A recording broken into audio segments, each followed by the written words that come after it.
Welcome to the 11th ESG webcast. Today it's about new ESG landscape and VSME. My colleague Amalia and I will guide you through this webcast. Before we dive into today's topic, don't forget to subscribe our channel and stay up to date with new episodes of Let's Go ESG. At the end of February, the European Commission announced changes to sustainability reporting under the title Omnibus. At the same day, the so-called Clean Industrial Deal was published. I will come back to both in a moment, but first let me give you a brief insight into the drivers of ESG. The reasons why companies are addressing ESG issues can generally be summarized into three drivers: regulatory issues, financing and funding issues, and business model and market positioning issues. The proposed changes are expected to reduce the relevance of regulatory topics as ESG drivers for companies on the one hand. On the other hand, and driven in particular by the Clean Industrial Deal, the areas of financing and market positioning will become more relevant as ESG drivers. Let us now have a closer look at the Omnibus drafts and the Clean Industrial Deal. The changes mentioned include two draft directives, also known as Omnibus. The first draft concerns the postponement of the CSRD reporting requirements by 2 years and was approved by the European Parliament on the 3rd of April 2025. This means that the companies of the so-called second wave, meaning large companies, will be obliged to report under the CSRD starting from 2027 instead of starting from 2025. Companies of the so-called third wave, meaning listed SMEs, as well as small and non-complex credit institutions and captive insurance companies, will be required to report starting from 2028 instead of 2026. The second draft includes, amongst others, changes in the CSRD, in the EU taxonomy regulation, the ESRS, and the CSDDD.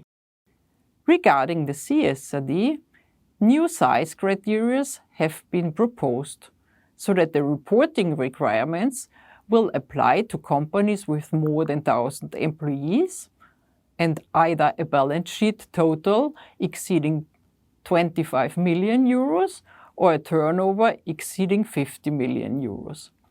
In future, the EU taxonomy regulation will only apply to companies with more than 1,000 employees and a turnover of more than 450 million euros.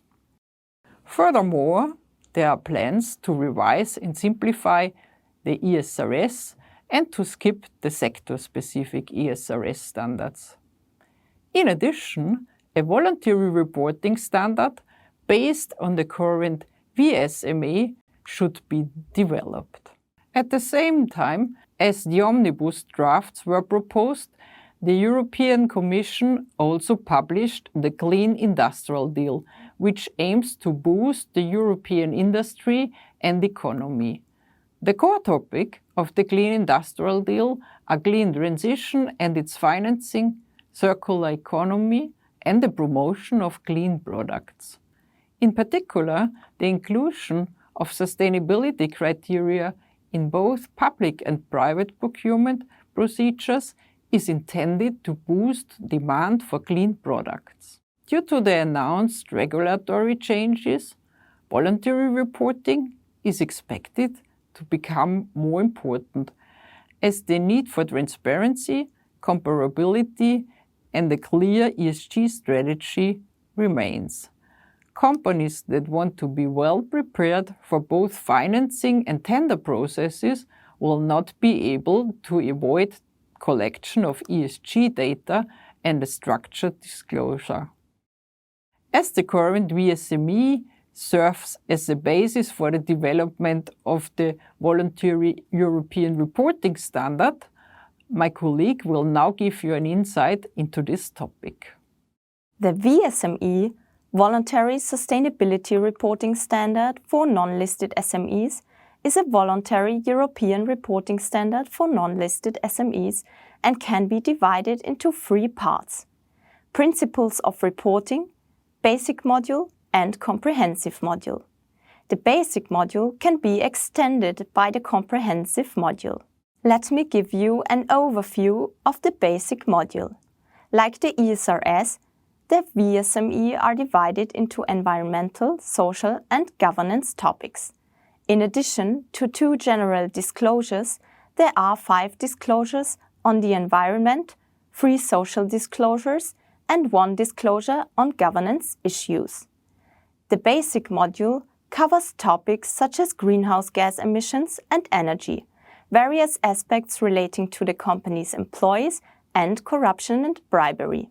The Comprehensive Module serves as an extension to the Basic Module and includes 2 general, 2 environmental, 3 social and 2 governance disclosures. It covers topics such as climate risks and greenhouse gas emissions, human rights and aspects related to the business model. At this point, I would like to give you examples of environmental metrics from the VSME Basic Module.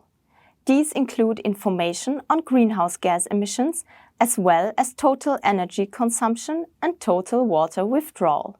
Social metrics in the Basic Module of the VSME include, for example, the number of employees by gender or the number of work-related accidents. Finally, I would like to give you an example on the topic of governance from the Comprehensive Module. Among others, companies have to report on the gender ratio in their governance body.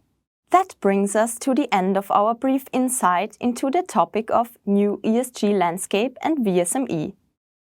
Please feel free to watch our previously published webcasts, such as those on the corporate carbon footprint or ESG topics for SMEs. Thank you for watching. We hope you will join us again for our next webcast.